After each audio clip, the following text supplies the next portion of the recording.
but I think sometimes like society has to get to that very dark place before things get better, before there's an enlightenment. Yeah. There's an enlightenment after the Dark Ages. So yeah, sometimes you're it's right. like, it has to get so bad for people to wake up, right?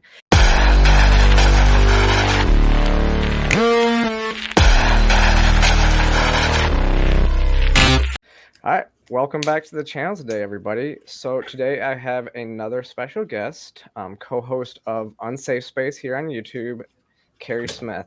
Welcome in. Hello, Sarah. Thanks for having me. Yes, thanks you. So interestingly enough, we scheduled this to do this last week, and you got COVID. COVID. Yeah. And I'll just tell your listeners right now, I don't know if I still have it. You were like, I haven't taken I have another one of the tests, so I could take it on camera, but I think I'm over it, but I still have some of the effects where I definitely have a bit of mental fog. So if this is loopy or if I get off subject, just a warning. Yes, just a warning. Yeah, I'll try to bring you back.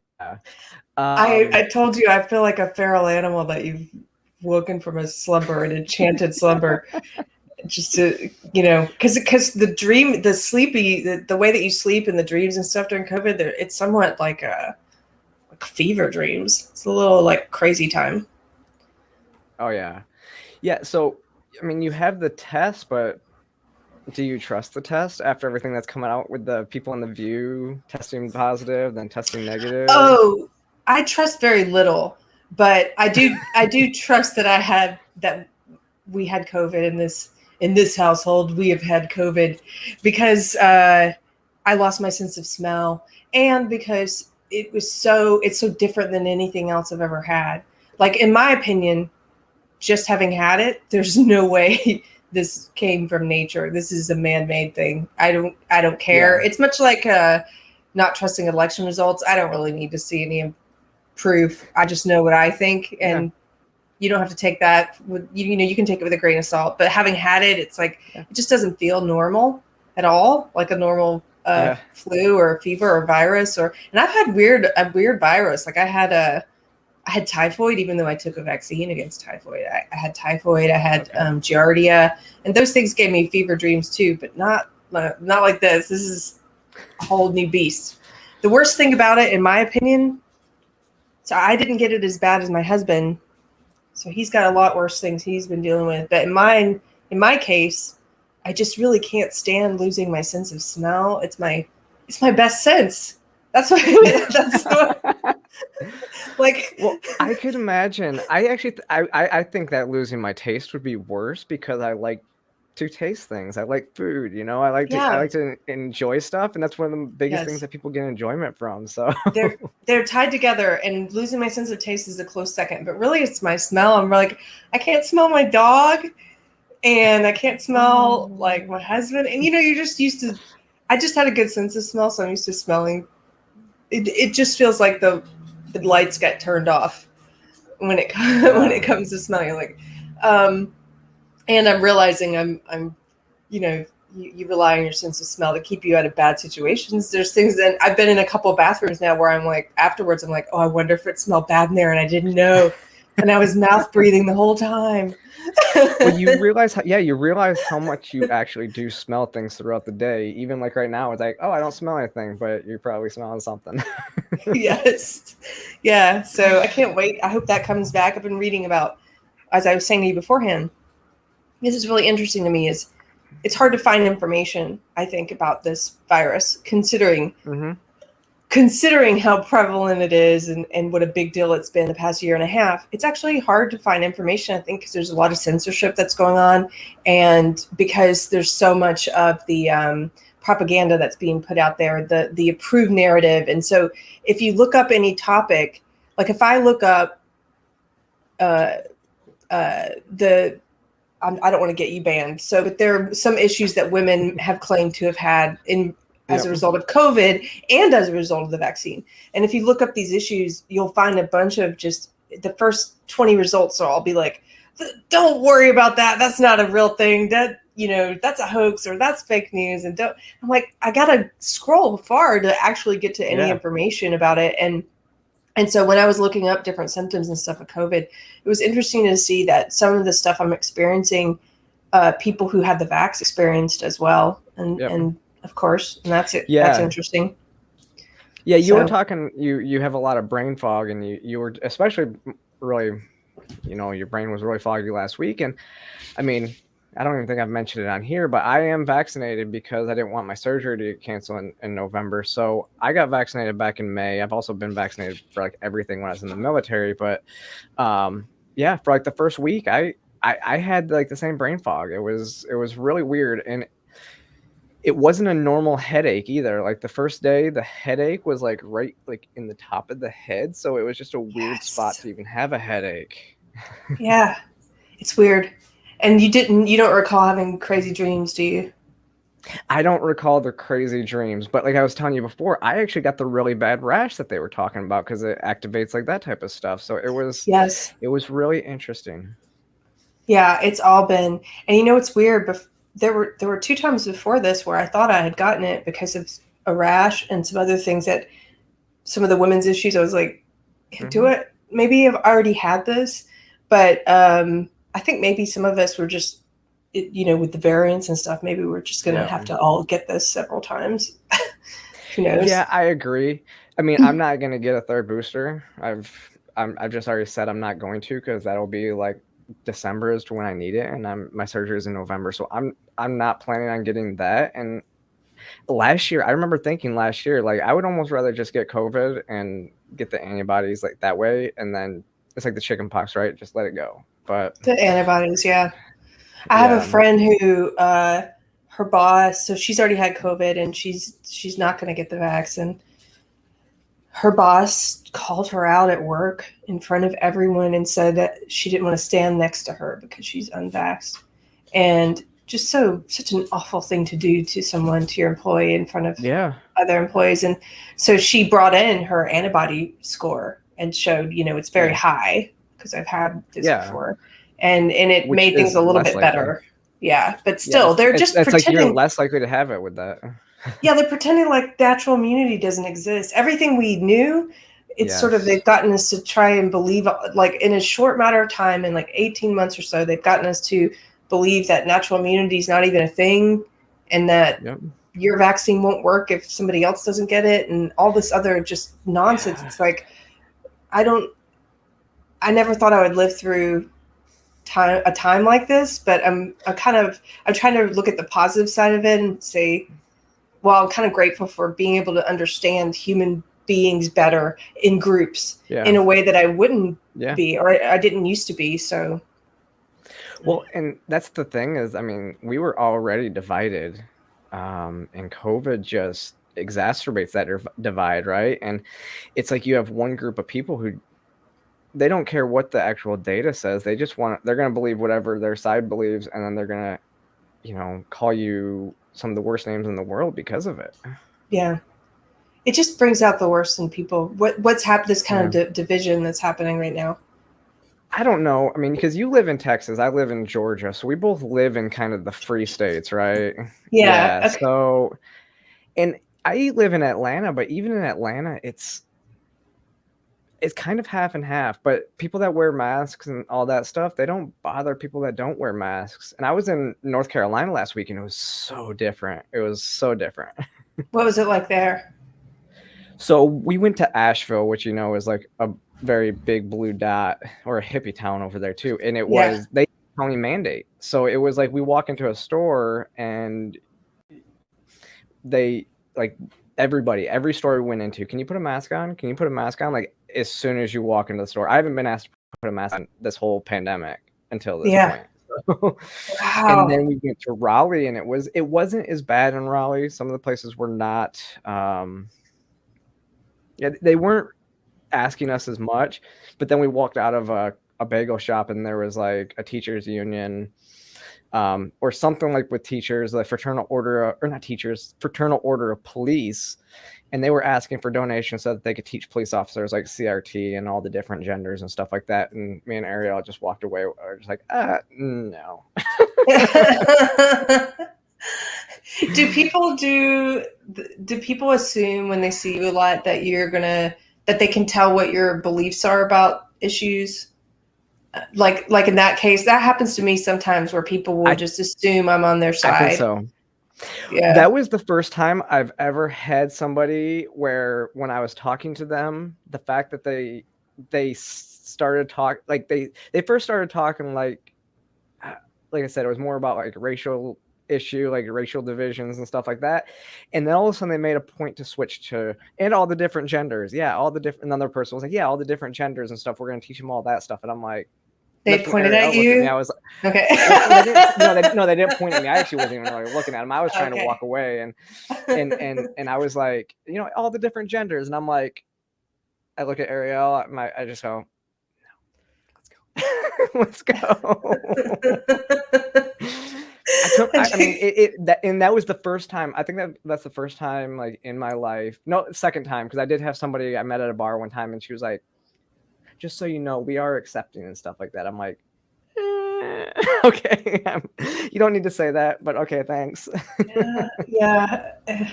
That makes me think of people I've heard from that said that, oh gosh, that after the George Floyd stuff, where social justice became kind of mainstreamed as a religion, that suddenly these like white friends or acquaintances they knew their whole life were suddenly treating them differently or asking them like, yeah, you can explain your experience with racism to me, and it's like, dude, I'm just trying to get a beer with you, like, yeah, those kind of things doesn't need to be about all this. yeah, that's interesting. So you're in Georgia. Yes. Do you know? I'm trying to think of podcasters. Oh, Clifton Duncan's there. Have you talked to him? I think you would enjoy talking with him. You always claim a lot. So even on your website, you are a former social justice warrior. You claim that. So what made you move over to be more liberty minded and be more active, like in the liberty community? Because that's quite a jump to go from there to this side. I think a lot of people that are in social justice haven't actually really thought about what they're in or what they believe. Mm-hmm. And so there are a lot of people in there who are liberals, and some who might actually be more like libertarians, and maybe even some who might be conservatives if they ever interrogate their real beliefs. But the problem is people fall into it in the same way that they fall into cults. It's not nobody joins thinking they're joining a cult. Like, it's just a slow process. And so in my case, I was at Duke University in North Carolina. And I didn't really have anything in that God hole, what I call like the belief system hole. I didn't have anything in that sort of, this is the way I view and interpret the world. I had abandoned my belief system from when I was a child. I was raised Southern Baptist, and I had left that behind. And a lot of the reasons why I left it behind is because of what I saw as hypocrisy and sexism and racism and homophobia. And there were things that I thought that things I had seen in that religion were indicative of the religion as a whole, which I no longer believe. But I had walked away from that, and I'd walked away from God, and I had this vacuum that was filled with social justice, and I didn't even I wasn't consciously aware that that's what was happening. It's just that I started picking up this new belief system. It's like a pair of glasses that you put on to view the world through. And the way I was viewing the world is as, based on the classes I was taking at Duke and stuff, I was learning that the best way to look at the world is as this competition for power among identity groups, and that we need to redistribute the power, and then things will be equal. And so everybody gets put into these groups, and the groups are basically, they're divided into this binary system of oppressor or oppressed. Everyone. So if you're white, you're an oppressor. If you're not white, you're oppressed. If you're a man, you're an oppressor. If you're a woman, you're oppressed. If you're trans, you're oppressed. If you're cis, you're an oppressor. If you're Christian, you're an oppressor. If you're Muslim, you're oppressed. It was like And just they broke every identity category down into this binary, and then you're taught slowly that you need to start treating individuals as members of whatever oppressor or oppressed groups they're in. So instead of meeting you and treating you as a unique individual, I would meet you and treat you a certain way based on the fact that you're white, based on the fact that you're trans. It's this sort of, you are no longer judged on the basis of your character. You're judged on the basis of which of these identity groups you're in. And so how much power does that give you, and how much power do I need to take away from you in our interactions, kind of thing. And they really believed this. They got me to believe some absurd things. And sometimes I'm embarrassed about that, but I know a lot of smart people who are still in it. And it's not a matter of IQ. I mean, there were a lot of smart people in the Heaven's Gate cult as well. And people absolutely. So I do view it as a cult. I do talk about it that way now because it has a lot of the social rules that are set up to the same kind of rules that you see in cults that keep you from questioning and keep you from leaving. There are stigmas attached to questions. There are stigmas attached to associating with people who are no longer a part of the belief system. I think it's hard for us to see it as a cult because it doesn't have the charismatic leader. We're so used to, our references are a lot of times based on pop culture and what we know about through pop culture. Well, which cults are going to be in the media? Well, the ones that have the charismatic leaders and are easy to talk about, and we can all look at it and say, yes, that is a cult, but not the people who were in it. They couldn't see it, Yeah, they never can. And like you said, it's not. That's the thing about cults. It's the people who they prey upon.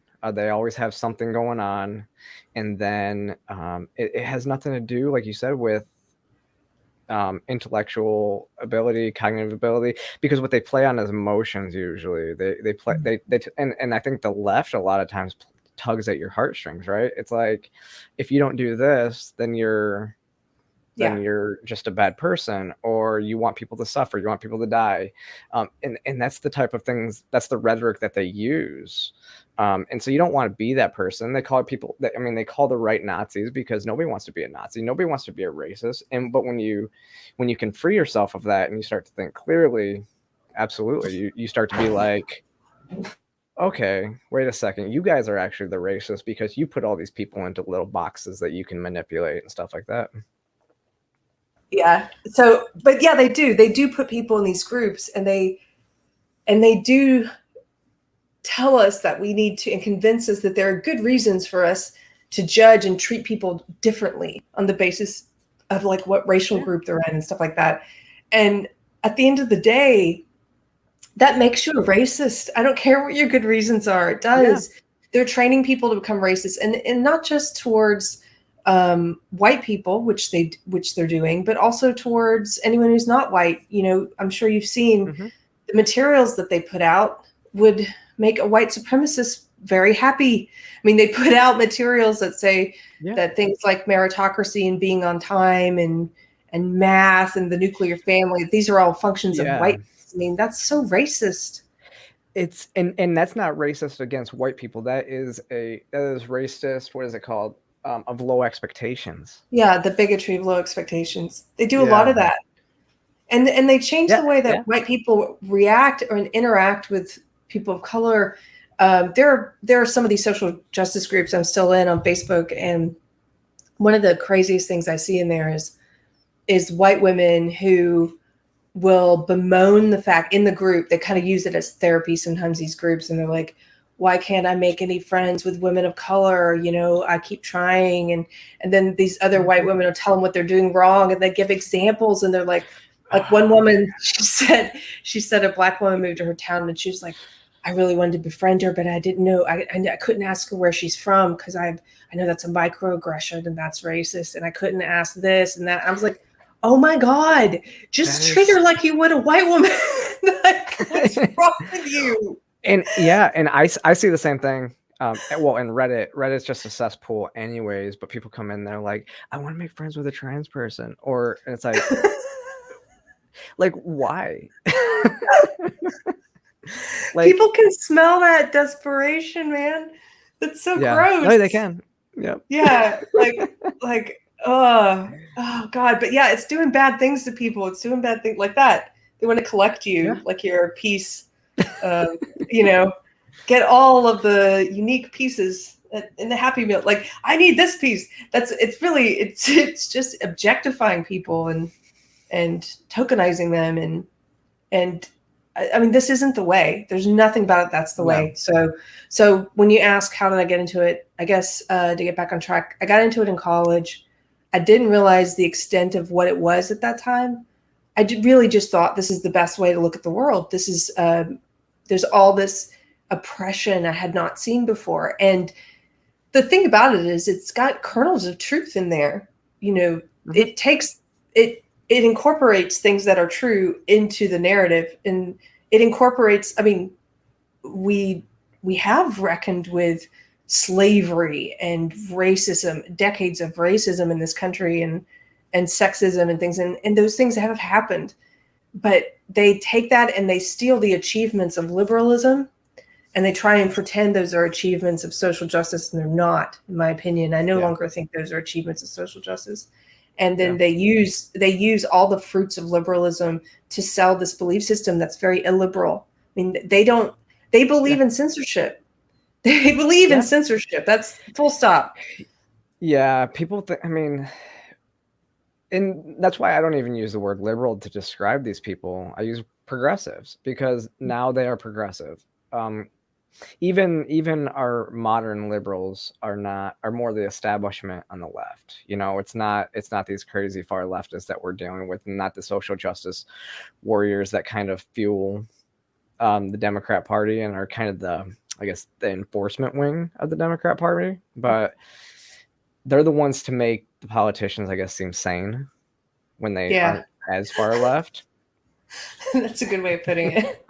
Well, look what happened on the floor of the House this week with AOC and Nancy Pelosi.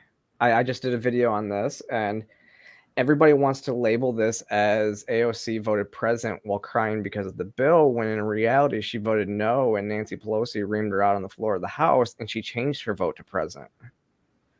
Wow. That's like she reeled her in when she had to. It's like, who's really running the show? And a lot of people think that the squad has been running the show, and it's not. The establishment is still running it. They need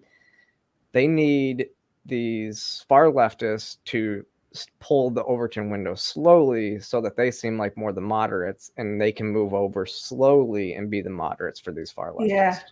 Yes. That's how it always works. Yeah. I think that's how it always works. And now you have conservatives wanting bigger government principles too, to counteract, these far leftists. So it's really interesting to watch right now. It's like neither party is going to save us.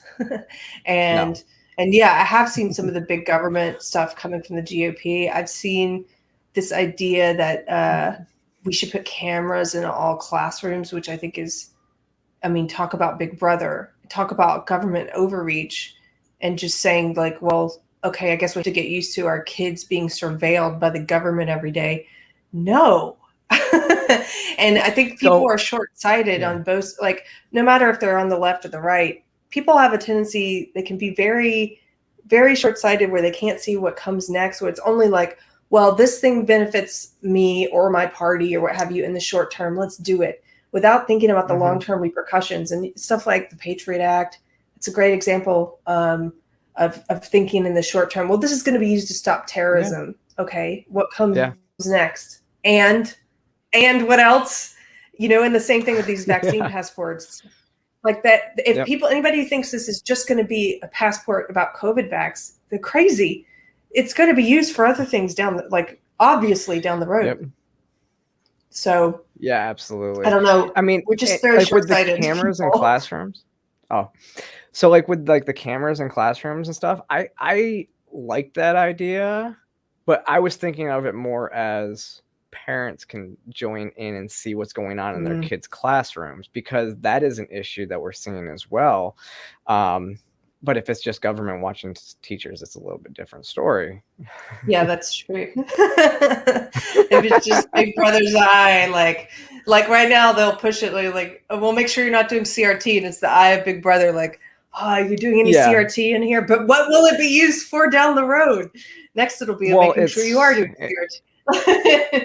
Well, then it's put a camera in everybody's house, like in 1984. Yeah, exactly. I mean that it exactly. turns into Orwell. So it really is interesting. Then I mean, even all this authoritarianism that you're seeing with big tech and stuff like that, it's almost like in Florida and in Texas trying to pass bills to stop censorship and stuff like that. But at what point does that become pushed into, you know, the left being able to use something similar and everything like that against corporations? We're kind of seeing the fight for corporations to force corporations to go one way or the other, because a lot of people want them to force the mandates on vaccines, but then now we want to force them to post whatever content that we want on their sites and stuff like that. It's just, it's really interesting, the back and forth between conservatives and liberals right now.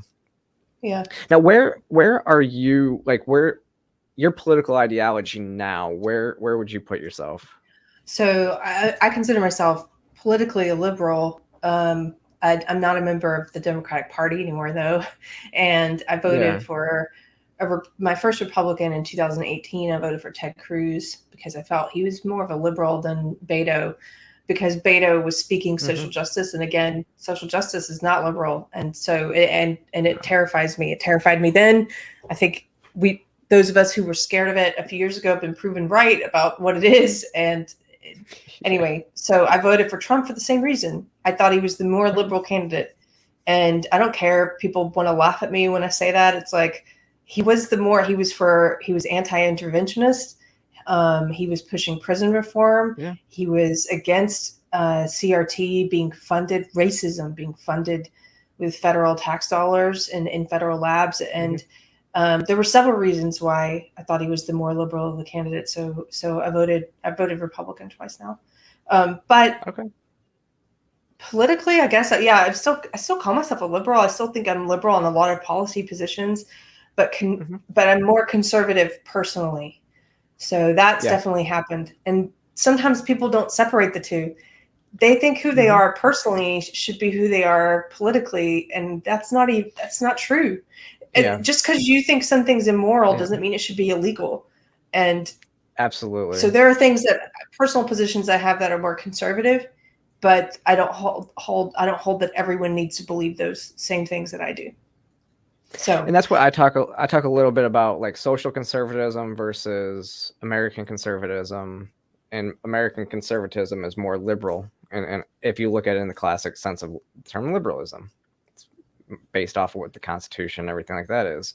Whereas social conservatives, like you said, talk about morality, and a lot of them want to go with, you know, a biblical way of thinking about things. And they want to, sometimes they want to regulate and legislate based on the Bible. Right. I do know a lot of conservatives. So, for example, I now believe abortion. I do believe abortion is murder. I don't think it is. A necessarily what's the word?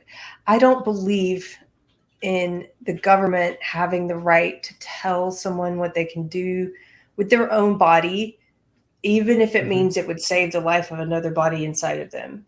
And a lot of conservatives don't like that I have that position. But my fear, again, of short-sightedness and of the control that you give up to the government is so big that I don't think the government should be able to step in and say, you can't do this until you get to a part. Here's my nuanced view on it. Until we get to a point where, at such a point, the baby can live outside of your body. And medical science keeps pushing that back earlier and earlier. So if the baby doesn't need you, because I know a lot of pro-choice people will say, well, they are pro-choice because they believe in bodily autonomy. However, they believe in abortion up until birth, and that doesn't make any sense, because if you can deliver a living baby, you should deliver the living baby, in my opinion. Yeah. Yeah. And I don't like talking abortion that much, but I did just do a video on the Texas abortion bill and everything like that. And I don't mind the heartbeat bills. I am pro-life, but I also use a caveat to say, but we can't ban abortion until, conservatives get really cool about LGBT adoptions and we actually fix adoption, like have adoption reform and make it not so expensive to be able to adopt, make it easier to adopt. Otherwise, you're going to have more kids in the system and you're not going to have, and that just is not at all what we need. We don't need so many kids in the system and stuff like that. Mm-hmm. So it's kind of a catch-22, and you kind of have to do some stuff first before you can ban something like abortion.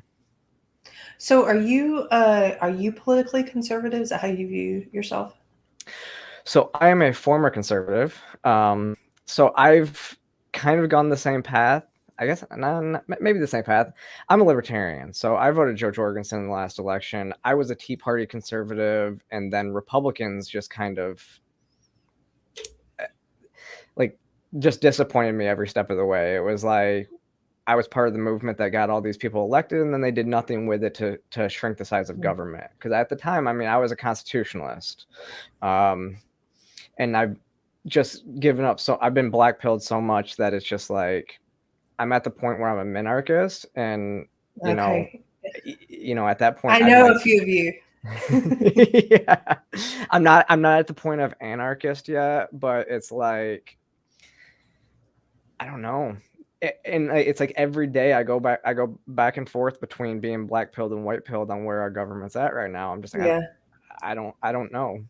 Because sometimes they do good things, and it's like you have hope because you see society shifting, and then you get a lot of this other stuff, and then you get red flag laws in the National Defense Act. So, and 135 Republicans voting for it, like nobody is really in Washington keeping, holding constitutional values. No. I think it's all broken, Sarah. I think it's all broken. That was going to lead me into my question: is where are you, like black pilled or white pilled? Well, I'm white pilled, but I think you have to be black pilled first sometimes before you can be white pilled, and it's sort of like there's an analogy there to finding God too. It's like I found God after hitting like the lowest, darkest point imaginable, and I know a lot of people who have found God that way, and you can take that analogy to being black pilled and white pilled, and not that God has to be a part of your white pilling, but I think sometimes like society has to get to that very dark place before things get better, before there's an enlightenment. There's an enlightenment after the Dark Ages. So sometimes you're right. Like, it has to get so bad for people to wake up, right? And now I don't know. I've seen a little bit, like it's starting to seem like the pendulum's starting to shift. I think just from what people have started to talk about, like the next generation after Gen Z is starting to become more conservative again, is from what I'm gathering from people. Have you seen anything about that? Like, is that what kind of helping push stuff? Like, think we're coming back? I don't know. I did see some stuff about Gen Z, actually, how they were going to be very conservative. I don't know. I do think we read a book, Cameron Pasha. If you haven't talked with him, you might enjoy speaking with him. He's a screenwriter, and he recommended a book that we read called The Fourth Turning. We read that for Unsafe Space Book Club, and that was sort of I liked it. It was basically looking at time not just as something linear, but as something cyclical, the way that we kind of do with seasons, right? Same seasons, and every year you flip that calendar over in January and time repeats. And so it was sort of thinking about time in terms of like cycles of awakening and rebirth and destruction and all this stuff, just sort of seeing how it just happens over and over again.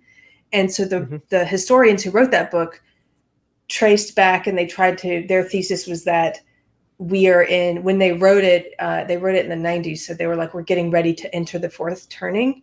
Well, now we're in that. If you believe them, we're in the fourth turning. And they, after this comes an awakening. And so it'll be that younger generation. They also break the generations down into these archetypes. And that was sort of interesting to see which parts they were right about and what parts they were wrong about. I think they had some things about millennials totally wrong. But Gen Z, yeah, it makes sense. You kind of rebel against what your parents are, right? Each generation. That's one of the things they were talking about. And so if you've got like Gen X, for example, we were left to our own devices more. And our parents were a bit more self-absorbed, I guess. Mm-hmm. And so some of us, we sort of a generation that raised ourselves, and we're pretty skeptical of authority. And there are things that you can say in general that kind of make up Gen X.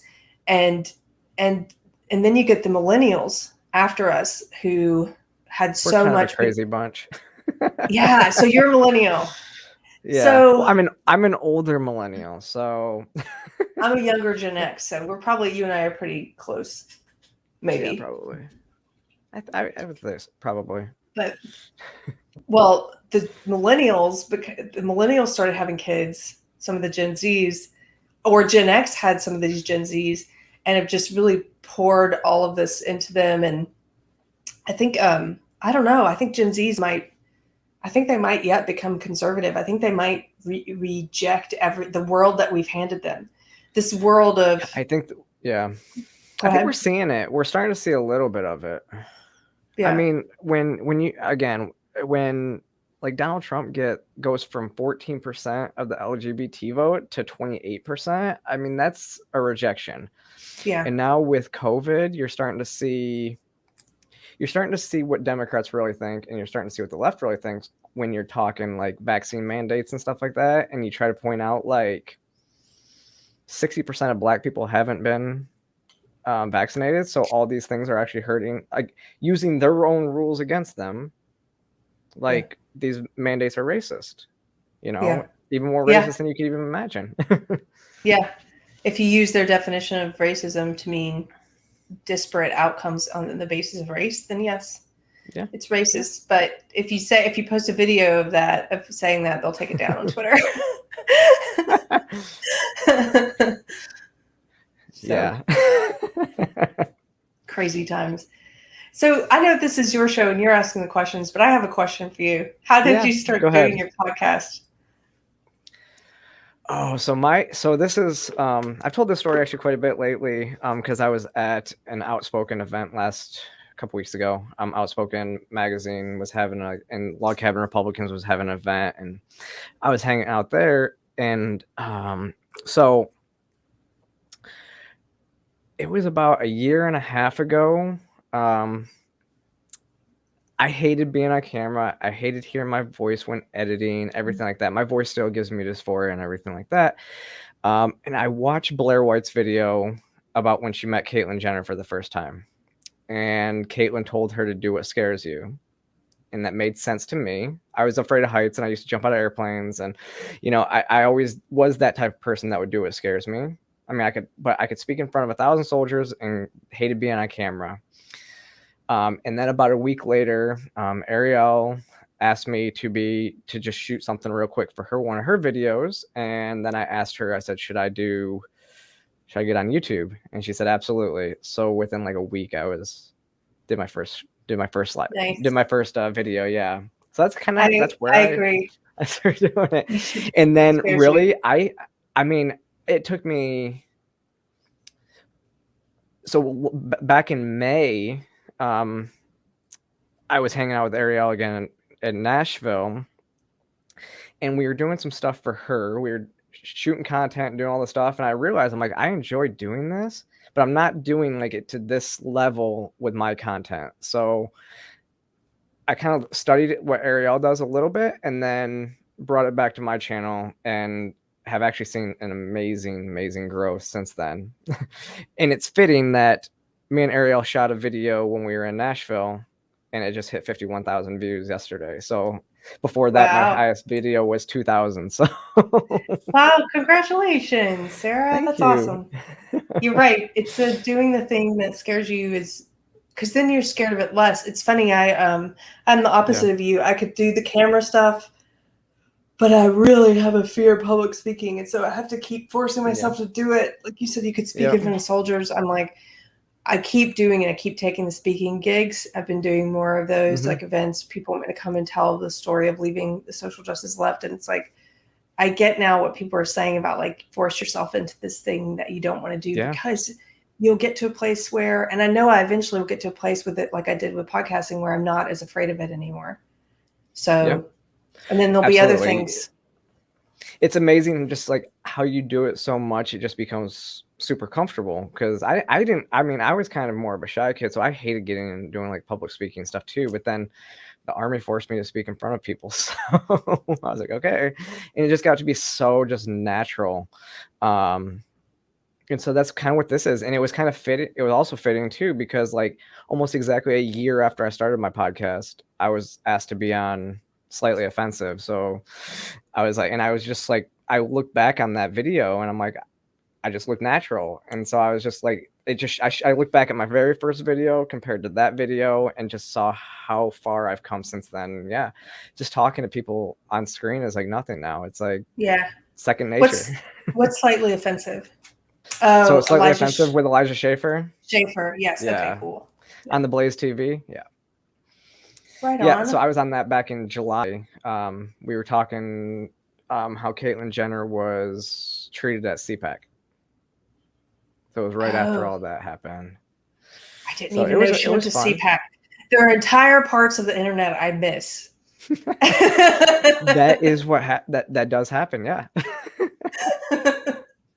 Later, you know what's funny too when you find out something late or you read about something later, an article or something, and this whole there's so many pet peeves we all have, I'm sure, about Twitter. One of mine is when you post an article late. I saw somebody said this to James Lindsay the other day. He shared something and they were like, "This is 3 months old." It's like, so it's still true. Right? I just read it. It doesn't matter. Yeah. Well, I saw that. That was like yesterday. There was a video going around the internet quite a bit of an Australian police officer kicking somebody while they were basically being detained by other cops. Like it was stupid. And then people were like, well, this video is from 2018. It's like, well, okay, but it's still happening. I can show you 10,000. I can show you 1,000 other videos that are the same stuff happening right now. Yeah. It's like, thank you. I'm glad we have an accurate date stamp on it. And also this video is real. Yeah, it happened still. So crazy. So I did want to ask you about, I saw when I was looking through your stuff, you have Civility dinner that you created. I love the concept as I was reading about it. So you kind of want to explain that a little bit, like what that was or is? Yeah. So I started those in 2000, probably it was early 2017, I think. It was after Trump had won. And I was trying to figure out why he won. I was waking up in a lot of ways to what social justice really is versus what I thought it was. And it was just like a lot of red pill moments for me. And so I started to realize I didn't actually know any people who voted for Trump, that I just had a lot of assumptions about them. And I wanted to have conversations. And so, and I was becoming increasingly, at that time, I was really worried we were going to have a civil war because people in my world in the social justice left who were not reacting well to Trump having won, and there were riots and there were protests in the streets. And the kind of language that was being used, there was this very dehumanizing language of calling all Trump voters Nazis and, and at the same time saying it's okay to punch Nazis, then labeling 63 million people as Nazis, people that it's okay to use physical violence against. That was scaring me. So I started them. And I went to, here in Austin, I went to a Mike Cernovich meetup so I could meet some conservatives. And I actually ended up meeting more liberals there. I did meet some conservatives, but I met a lot of liberals like me. I was like, oh, see, even this story about him I found was wrong. But I met people that don't really neatly fit into boxes. And so then I started doing the dinners, and we would have those first few ones. It was so interesting because everybody was against type. All of the Trump voters who were coming were people of color.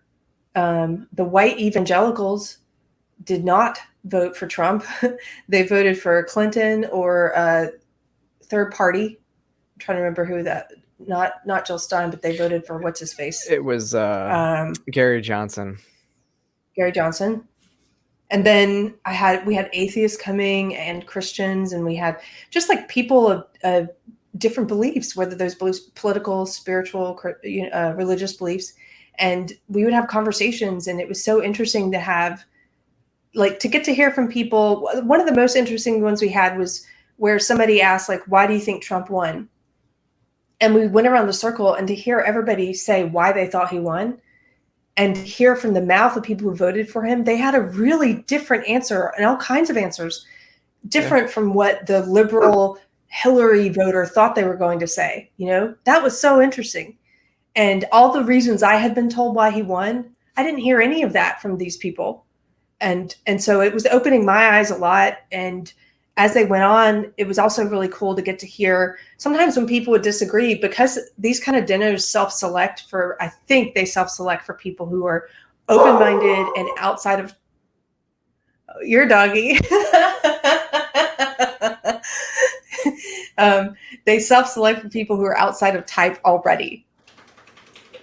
Okay. And that makes sense too. And so you would get people arguing, like, for example, when the Colin Kaepernick taking a knee thing, when that was big in the news, and they're always trying to divide us over these like issues, right? So this is one of the things at the time they were pushing in the media a lot to try to divide us.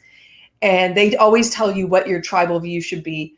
What I really loved is that I'd have people who were not a part of the tribe. And so you would have at a dinner, we would have somebody who was a conservative who was arguing on behalf of Colin Kaepernick taking a knee. And then you would have a liberal arguing against Colin Kaepernick taking a knee. And it's like, whoa, like, it's like not the positions that we're told you're supposed to hold by the powers that be. So yeah, civility dinners are great. I need to start doing more of them. I only did 2 this year so far, just because of COVID and stuff. Yeah. I really need to bring them back. I figured that it would probably slow down because of COVID, but I absolutely, I saw that and I was like, that is such a good concept, because like that was one of the things that I've always tried to do on this channel, is bring more people that I completely disagree with on that can have a civil conversation. And that's, I mean, so when I get asked to go on somebody else's channel I disagree with on stuff too, I do the same thing. And it's like, but here I have a little bit more control because I can just cut somebody off if they start screaming and stuff. But I think, like, if you can find those people that you can have disagreements with, it's really important that we have those kind of conversations. Yes. So when I saw you do those dinners, I was like, that is an awesome concept. It's also because in person, and over food especially, I think it's hard for people to dehumanize each other, and you're more likely to treat each other as real people because you're like breaking bread. And the first few, we don't do this anymore, but the first year we did them in each other's houses.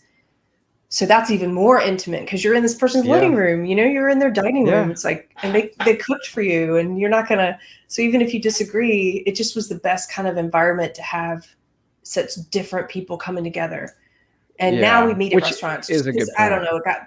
It got big enough that I was like, I don't want to have it in people's homes anymore. As it gets bigger, I just don't know. There's people who want to target you for being a wrong speaker or whatever. Mm-hmm. Maybe so anyway. Yeah. And I think that's a good point, because with the age of social media and Twitter and everything else, it's taken the human element out of it, because people are much less likely to be nasty to people when they're face to face, or even if they're just talking to each other on a call like this, you're so much less likely to be, because you see a human in front of you. You don't just see text on a screen. Yes. And so that's that's what I love about podcasts, and because you can sometimes get people just outside, put their defenses down And I really hope, I want to see more of that at the conferences and stuff. There's a conference I do every year, well, have been doing anyway recently, the Better Discourse Conference. And that's interesting because they're trying to do the same thing on a large scale, bring together speakers and an audience who have different opinions and have these conversations. But sometimes I find that people come less with the intention of figuring out what we all have in common despite our differences, which is what I would like to see. I'd like to see building bridges and stuff, but sometimes people come more with the attitude of, I'm coming to slay, and debate. And I'm like, okay, yeah. I mean, I know that is more for other people's liking than mine, but I'm just like, I would rather that person who wants to debate me or whatever, really hardcore, I want to have a real conversation with you and find out, like, what do we agree on, and at what point do our views diverge, and can we trace it down exactly to where it is that we're differing? That's more interesting to me. Yeah. Well, that's what I learned when I had Spike Cohen on, because Spike Cohen was the former VP candidate of the Libertarian Party in the last election. And he spoke about, he has now spoken at 2 BLM rallies, basically talking criminal justice reform and other stuff like that, stuff that we agree on. And Spike's like, basically like, no, we can just agree to disagree on this stuff, but these are 2 things that we can work together on. And I have friends like that here in Atlanta that they're working on stuff like ending Police City. Like they were going to basically carve out this whole space for police training and stuff like that around here. And it was, and so they were working against that. It's not something that we should be spending money on. The Libertarian Party disagreed with it, and the more liberal people in the city disagreed with it too. So it's like that's type of stuff we can work on together, as well as like the Libertarian Party and certain like liberal groups in the city have worked on helping the homeless here, whereas the libertarians are kind of helping, through volunteerism, and the others are kind of protesting to get, spaces and houses and deregulate where homeless people can live and stuff like that. So, but those are 2 areas where we can always come together on, and there's always those areas. I always think that you can find common ground with people. And I always like to use the quote of, so Gandhi said, honest disagreement is often a sign of progress. And so that's what we need more of right now, and we're not seeing it enough. I think it happens more often than we think, but I think the media doesn't show like the honest disagreement. They don't have an interest in showing that. No. Yeah, they don't. Yeah, I heard. So are you going to that conference? Because it's right up there in Fort Worth, right? Yeah. So I'll be moderating 2 panels. When is it? November 6th. So anybody who wants more info can go to Better Discourse Conference. I think it's Better Discourse Conference. I'll look it up. I'm not sure.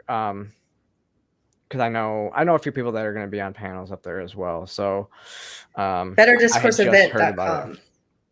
Okay. So better, which, and I heard a lot of the people that are on the guest list. So there is a pretty wide range from left to right on there. So it seems like it's going to be a good event. That's cool. I'm excited to hear that. Yeah. Hopefully my brain fog will be over by then. I mean, he got a month. Yeah. Oh man. But that's good. Well, okay. So I guess we're coming up on that hour. So where can people find you at? You can find me on Twitter at KSE Mama Jamma. I picked my Twitter name back before I knew that I would have to give it out to people ever. So I probably need a new one, but it's still right now. It's KSE Mama Jamma. And then you can find me online at kerismith.net, KERI Smith.net, and at unsafespace.com. Unsafe Space is where you can find all of our podcasts and shows. And oh, thanks. Look at that. You put it right there at the bottom. Woohoo!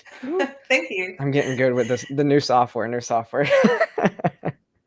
Sara, we'll have to have you on our show sometime when I'm there's so many people that I have to get scheduled, and this past week with the brain fog, I've just been like, there's no way. I'm already behind schedule as it is. And now I've been like, woo, you were really persistent. So thank you. Yes. Now, well, it was good too, because but that was the best thing is you're feeling better and you're this is good for me. Almost good through practice. Yeah, thank you. Yes, anytime you guys have available, just let me know. I will clear my schedule to come on, so that'd be awesome. All right, and everybody else, make sure you guys click that subscribe button below, and we will see you next time.